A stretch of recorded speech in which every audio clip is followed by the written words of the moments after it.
va corriger ça. l'INPHP de Bonjour à tous, merci de suivre Instant Vérité donc dans Matin Bonheur. Les universités encore dans l'impasse, toutes les structures universitaires de nouveau fermées depuis le lundi 4 février. Pendant ce temps, les nouveaux étudiants de l'année académique 2018-2019 n'ont pas débuté les cours, ceux de 2017-2018 n'ayant pas encore achevé leur année. En cause, les arrêts répétitifs des cours dans les universités. Les professeurs réclament entre autres le paiement des arriérés des heures complémentaires, la revalorisation des indemnités de logement inchangées depuis des années. Mesdames et messieurs, que se passe-t-il réellement dans les universités de Côte d'Ivoire? Pourquoi n'y a-t-il pas de solution malgré le blocus qui perdure? Quels risques encourent les étudiants et que faire pour éviter des années blanches? Pour situer donc les responsabilités et trouver des solutions durables, des enseignants-chercheurs proposent des pistes de réflexion. Eh bien, sur le plateau de Instant Vérité, nous en parlons avec Edi Brice-Niapia, consultant en chrysologie. Il est aussi enseignant-chercheur à l'INPHB de Yamoussoukro. Voilà. Bonjour, Edi Brice-Niapia. Bonjour. Alors, bienvenue donc à Instant Vérité du lundi 4 février 2019 au lundi 4 février 2020, donc sur un an, la CNEC, qui est la Coordination nationale des enseignants du supérieur et des chercheurs de Côte d'Ivoire, suspend les cours dans toutes les universités, sur tout l'étendue du territoire. Voilà. Alors, selon vous, qu'est-ce qui est au cœur de cette énième crise dans les universités? Merci bien. Merci à toute la Côte d'Ivoire. Vous avez dit énième crise pour dire que c'est répétitif. La crise à l'université est d'abord systémique. Lorsque vous êtes recruté à l'université en tant qu'enseignant, vous avez une masse de volume horaire à faire. C'est 200 heures. Et il se trouve que, vu la massification des étudiants, on est obligé de dépasser les 200 heures. C'est ce qu'on appelle les heures complémentaires. Donc, on sait d'avance, lorsque c'est bien structuré, combien d'heures complémentaires fera un enseignant. Souvent, au moment de payer, il y a toujours un souci. Et ça ne date pas d'aujourd'hui. Je suis rentré à l'université en 1997 et nous avons toujours eu ce même problème d'heures complémentaires. Mais ce n'est pas tout. L'université est un système. Et je le dis toujours, c'est un système. Avec plusieurs acteurs. Les enseignants, les étudiants et les salles de classe.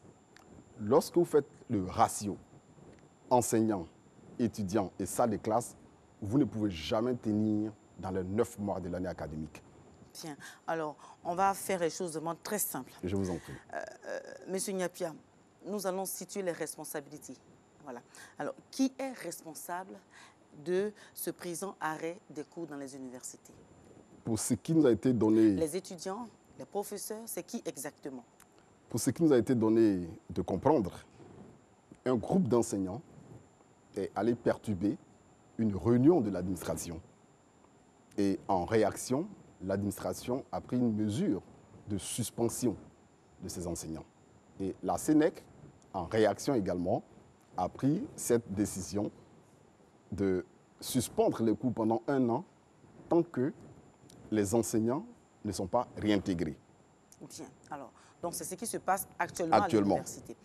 Tout à l'heure, dans votre réponse, vous avez dit que le problème de l'université est systémique. Tout à fait. Alors, c'est quoi exactement systémique? Actuellement, lorsque vous regardez l'université, vous voyez des monuments. Ça, c'est en matière de bâtiments. Mais lorsque je vous demanderai, par exemple, le fonctionnement de l'université, c'est un baraquement provisoire, en fait, le système. Pour la simple raison que si vous prenez le nombre d'enseignants, ramené au ratio des salles de classe par rapport au nombre d'étudiants, vous aurez au moins entre 14 et 17 mois pour une année académique. Donc, indépendamment des acteurs, on aura toujours des problèmes. Indépendamment des acteurs. Alors, donc, vous remettez en cause tout le système, n'est-ce pas? Tout à fait. Ce n'est donc pas une question, de changer le président de l'université comme le réclament certains professeurs? On peut vraiment situer le problème dans le contexte. C'est faire la différence ou bien la confusion entre les personnes et les problèmes. Même si on change le président actuel et qu'on ne change pas le système de gouvernance de l'université, qui est du domaine du management, on aura toujours ces mêmes problèmes. Toujours. Alors, on aura toujours les mêmes problèmes. Selon vous, vous êtes chrysologue, n'est-ce pas? Alors, qu'est-ce qu'il faut ou bien quelle est la solution adaptée à cette situation de système que vous dénoncez? Non, nous ne dénonçons pas, nous constatons et nous allons proposer des solutions. Aujourd'hui, lorsque vous rentrez à l'université, il faut que tout le monde puisse s'accorder. Quelle est la mission de l'université? Lorsque vous faites le classement des universités, le top 200, la première université ivoirienne qui apparaît dans le classement est à la 162e place. C'est l'université Alassane Ouattara de Bouaké. L'université de Cocody, qui devait être le fleuron de notre éducation, ne figure pas. Simplement parce que les normes ne sont pas respectées. La crise que vous voyez à l'université, c'est l'inadéquation entre les faits, c'est-à-dire que ce qui se fait et ce qui devait se faire en matière de management. Alors, je vais reposer ma question. Allez-y. C'est bien, vous êtes allé vite en besogne, c'est bien. Mais en même temps, je repose la question pour vous demander que doivent faire les autorités compétentes pour ramener les enseignants à une reprise des cours dans cette situation actuelle. Vous voyez que vous parlez de ramener. Il faut négocier. Et je le dis toujours, normalement, les enseignants et ceux qui interagissent à l'université, s'ils avaient la compétence pour mener une médiation, une négociation, on n'aurait pas assisté à ce système de blocage. Non, vous savez, pour mener une négociation, est-ce qu'on a besoin d'avoir une compétence de façon... Les professeurs ont des revendications qui sont là, qui sont réelles. Tout à fait. Quelle est la réponse appropriée ou adaptée à ces revendications-là? Niveau des salaires, revalorisation du niveau du salaire, nouvelle prime de recherche, nouveau taux horaire, alors équipement des structures universitaires en table-banc, en chaises, en bureau et tout cela, ça ce sont des revendications concrètes. Tout à fait. Quelle est la réponse adaptée à cette situation? Je le dis toujours, c'est la négociation et faire face à ces charges et équiper une salle de classe et équiper une salle de classe. L'université n'a pas de bibliothèque. Aujourd'hui, si vous avez une bibliothèque, qu'elle soit numérique, physique, équipée en Wi-Fi, vous n'aurez même pas le temps de chômer parce que vous serez toujours en train de faire de la recherche. Donc, ce fondamental qui est la bibliothèque qui n'existe pas, bien entendu, ça va créer des soucis. Au niveau des heures complémentaires, et je voulais m'attarder là-dessus, normalement, il ne devait pas avoir de problème. Si tout le système fonctionnait, un enseignant déclare des heures complémentaires et l'administration n'est pas d'accord. Pourquoi? Simplement parce qu'il n'y a pas de traçabilité. Si je sais que l'enseignant doit faire 200 heures par an et qu'il est au-delà des 200 heures, mais je dois le savoir d'avance. Parce qu'on sait, dans la matrice LMD, quel est le nombre d'heures que doit faire un enseignant. Alors, si je comprends bien, vous constatez un déficit de gestion. Tout à fait. Le management est du domaine du management. On peut être un bon professeur d'histoire, de géographie, de philosophie, mais avoir des choses à apprendre en management, qui est du domaine du management. C'est-à-dire coordonner un ensemble de sous-systèmes pour produire du résultat positif. Ça, c'est une science qui s'apprend. Et tant qu'on voudra superposer les autres compétences à la fonction de management, les hommes vont toujours s'emboîter. Alors, vous savez que la Sénèque demande une revalorisation des salaires, des primes, des taux horaires, un équipement en infrastructure, un équipement Wi-Fi, en amphithéâtre, équipement didactique et laboratoire et tout ça. Alors, la Sénèque dit que tant que ces conditions ne sont pas remplies, les cours ne reprennent pas ou bien ne reprendront pas à l'université. Alors, qu'est-ce que vous proposez pour changer cette situation? Parce qu'il faut bien évidemment que les cours reprennent. Tout à fait. Voilà, il faut que les cours reprennent. Tout à fait. Les étudiants de 2018-2019 n'ont même pas commencé les cours. Ceux de 2017-2018 n'ont pas achevé leur année. Alors, qu'est-ce qu'on fait dans cette situation-là? Il faut éviter d'avoir une année blanche, mais des années blanches. Qu'est-ce qu'on fait? Vous qui êtes expert en chrysologie, on a besoin de... Lorsque on demande d'équiper l'université en Wi-Fi, on a des opérateurs de téléphonie, d'Internet. Il faut les prendre et mettre le Wi-Fi, simplement. Normalement, il n'appartient pas à un enseignant de revendiquer le Wi-Fi si nous sommes dans une université normale. Souvent, lorsque nous ne sommes pas dans le top 100 ou bien dans le top 10, on s'étonne de ce qu'on n'y soit pas. Mais il y a des critères d'une université. L'enseignant, il fait de la recherche, il dispense ses cours. Il n'a pas arrêté les cours pour qu'on y mette du Wi-Fi. pour qu'on équipe la bibliothèque. C'est que ce n'est pas normal. Alors, si ce n'est pas normal, à votre avis, qu'est-ce qui coince? Pourquoi les universités ne sont pas équipées en matériel, je vais dire, didactique, en laboratoire, en table-banc? Pourquoi, selon vous? Qu'est-ce qui se passe exactement? Expliquez, parce que c'est quand même fort. Non, c'est fort, mais ce sont des faits. Lorsque vous prenez l'article 10 de la Constitution ivoirienne, alinéa 3, l'État a l'obligation de former la population, la jeunesse, selon les normes internationales de qualité et en fonction des besoins du marché de l'emploi. Lorsque vous prenez les normes internationales de qualité, il y a une norme ISO 21001 qui est du domaine du management de tout ce qui est système d'enseignement, mais on applique les normes, puisque ça est dans la Constitution. Donc, est-ce qu'on comprend ces normes? Est-ce qu'on comprend la linéa 3? On l'applique. Si ce n'est pas le cas, puisque c'est toute la société qui s'occupe de l'éducation, dans ce cas, il faut faire des pressions amicales pour que l'université puisse jouer son rôle, qui est de tirer la Côte d'Ivoire vers le haut. D'accord. Alors, on va parler d'un autre sujet qui est très lié à cela. Aujourd'hui, ce sont les professeurs qui décident d'arrêter le cours. Demain, peut-être les étudiants entreront en grève. Le constat est que les universités sont bloquées de façon cyclique. Alors, quel est le problème de fond de façon plus générale? Ce ne sont pas les professeurs, ce sont les étudiants. Pourquoi? Là, je reviens encore au système. Vous avez un vol à prendre à 12 heures. Vous devez être à l'aéroport 2 heures de temps avant. Vous êtes 12 personnes. Si vous avez une voiture de 4 places, la voiture aura à faire 3 tours. J'explique simplement pour que les gens comprennent comment ça fonctionne. La voiture aura à faire 3 tours. Mais bien entendu, au deuxième tour, peut être dans l'embouteillage. Et au deuxième tour, puisque personne ne veut rater l'avion, ils vont commencer à s'engouffrer dans le même véhicule et ça va entraîner la violence. Les personnes au départ ne sont pas violentes, mais l'agencement du système ne peut que produire de la violence. C'est ce que j'appelle la violence structurelle. Lorsque nous prenons le nombre d'enseignants, le nombre d'étudiants et le nombre de salles de classe, on ne peut qu'aboutir à la violence. Alors, il faut combien d'enseignants pour combien d'élèves ou bien pour combien d'étudiants? Il faut combien d'étudiants pour combien de professeurs? Les ratios sont clairs. Oui. Selon les normes internationales de qualité, c'est un enseignant pour 25 étudiants. Un enseignant pour 25 étudiants. À l'heure actuelle? À l'heure actuelle, je sais qu'il y a 2100 enseignants pour près de 60 000 étudiants. Ça fait combien? On pourra faire le calcul ensemble. Je ne l'ai pas fait, mais le ratio n'est pas respecté. Mais ce n'est pas tout.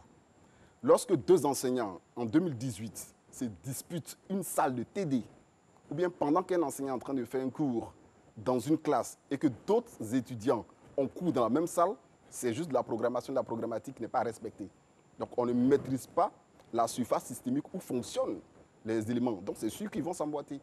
Ils ne sont pas violents de nature, mais c'est le système qui n'est pas adapté au fonctionnement. Voilà. C'est ce que nous appelons les grèves. Bien. Alors, les professeurs demandent le paiement de nouveaux salaires, de nouvelles primes de recherche. Est-ce que ces réclamations-là se justifient du moment où il y a une trêve sociale qui a été conclue entre l'État de Côte d'Ivoire et les travailleurs du public?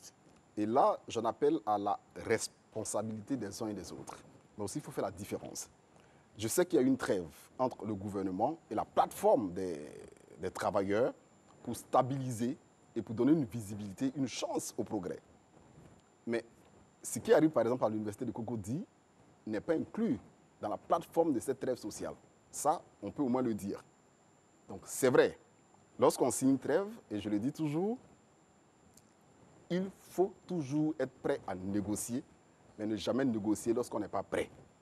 Donc, ces engagements qui ont été pris, est-ce qu'ils mesuraient les implications? Parce qu'on ne peut pas signer de manière responsable une trêve, c'est comme à la guerre, et pendant qu'on observe la trêve, revenir encore au combat. Bien. Tout à l'heure, vous avez parlé de responsabilité. Tout à fait. Dans votre réponse, bien avant d'autres développements, vous avez dit que les professeurs ont perturbé des cours et les professeurs perturbateurs ont été arrêtés. Non, pas les cours. Les cours? Je dis une réunion. Il y a eu une réunion à l'administration. Une réunion de l'administration et les professeurs ont perturbé cette réunion-là. Il y a eu. Voilà. Il y aurait eu, parce que je n'étais pas là. Voilà. Et les perturbateurs ont certainement ont été sanctionnés. Tout à fait. Mais je veux savoir, quelle est la relation entre cette perturbation de réunion et les revendications actuelles? Qu'est-ce qui se passe? Expliquez-nous. Vous allez voir que, par exemple, on appelle ça des éléments déclencheurs. il y avait des problèmes qui étaient déjà en état de latence. Donc, cette perturbation de cours est juste un élément déclencheur. Si vous ne mettez pas en place un système d'alerte précoce pour comprendre qu'un problème peut advenir et anticiper, c'est sûr que les problèmes vont vous tomber à la figure. Et on est toujours surpris. Aujourd'hui, et ce que je souhaiterais dire à ceux qui gèrent l'université, nous avons 21 ans de retard sur le marché de l'emploi. Tous ceux qui gouvernent la Côte d'Ivoire aujourd'hui ont été formés dans les meilleures universités. On voit un peu notre niveau de satisfaction quant à l'action qu'ils posent dans leur gouvernance quotidienne. Imaginez un peu ceux que nous formons dans ces conditions-là, diriger la Côte d'Ivoire dans 10 ans. Donc vous pensez que cette crise-là peut déboucher sur une autre, beaucoup plus importante? En 2021, et ça je le dis aux Ivoiriens, nous aurons une crise de l'emploi. Parce que nos étudiants qui sortent de ces universités ne seront pas économiquement actifs. Alors, s'ils ne sont pas économiquement actifs, à qui la faute? Le système doit être réformé chaque 5 ans. Je le dis, nous avons 21 ans de retard sur le marché de l'emploi. À qui la faute? Aux décideurs. Aux décideurs. Tout système a besoin de mise à jour, que ce soit un logiciel. Mais il faut que je sache que mon logiciel est obsolète pour pouvoir faire la mise à jour. Pour reconnaître qu'on est en retard, il faut d'abord connaître les normes de ce retard. En matière de gestion des conflits, depuis le 18 novembre 1998, l'ONU a pris une résolution pour que la gestion des conflits soit enseignée à tous les niveaux de la société, y compris dans les établissements d'enseignement. 18 novembre 1998. Nous sommes en 2019, ça fait 21 ans. Donc on n'est pas équipé. D'accord. Alors si la Côte d'Ivoire n'est pas équipée, alors quelles sont vos recettes pratiques pour sauver les universités et avec elles les étudiants? Il faut que les étudiants, les enseignants et ceux qui dirigent l'université s'asseyent. Aux étudiants, je dirais ceci. Lorsque vous allez sur le marché de l'emploi, votre CV n'a de valeur que là où vous avez étudié. Donc, on ne peut pas remettre en cause ou bien gâcher l'image de là où on étudie. Vous ne verrez jamais un étudiant d'Harvard, pour ne pas faire de publicité, venir mal parler de son université, parce qu'il sait que c'est son moyen d'insertion qu'il protège. Nous avons fait un travail depuis 2016 avec les étudiants pour leur demander d'arrêter la violence, sinon ils risquaient de quitter l'université pour aller à la retraite. Personne ne va recruter des personnes qui sont formées dans un endroit où il y a de la violence. Ça, c'est pour les étudiants. Ils font leur part. Voilà, on va être beaucoup plus pratique. Plus pratique. Pour les enseignants, ils font leur part. Ils doivent faire leur part et la retenue. J'insiste qu'il faut de la retenue. Parce que lorsqu'on profère des violences dans un espace universitaire, on envoie un message négatif. Bien. Au niveau de ceux qui dirigent l'université, et là encore j'insiste là-dessus, il faut que dans les critères de nomination, dans les critères de gouvernance, depuis le décanat jusqu'au chef du département, on ait au moins un diplôme en management. D'accord. Quand on a un diplôme en management, vous avez écrit justement un livre, vous avez écrit le système éducatif que la Côte d'Ivoire mérite. Tout à fait. Un livre qui va paraître bientôt. Alors, pouvez-vous nous décrire en quelques mots le système éducatif que la Côte d'Ivoire mérite? Si on vous demandait de décrire cela en quelques mots, juste en quelques mots pour terminer. Dans le système éducatif que la Côte d'Ivoire mérite, il y a un référentiel de compétences aujourd'hui. Nous sommes au XXIe siècle. On n'improvise plus. Oui. Il y a des normes. Il faut avoir la qualité du chef, la capacité à organiser, la capacité à planifier, le développement personnel, la capacité à interagir avec les autres sans avoir à se battre physiquement, la capacité également à supporter la contradiction. D'accord. Parce que la connaissance, et je vais terminer par là, est un grand miroir brisé dont chacun détient une partie. Bien. Merci, Eddy Brice Appiah, d'être venu à Instant Vérité. Alors, vous êtes consultant, formateur en chrysologie, enseignant-chercheur à l'INPHB de Yamoussoukro. Merci pour vos éclairages et vos solutions afin de résoudre les crises qui prévalent dans les universités. Mesdames et messieurs, c'est donc la fin de Instant Vérité. Restez avec nous dans Matin Bonheur. Vous reviendrez après la pub avec Alix et Marco.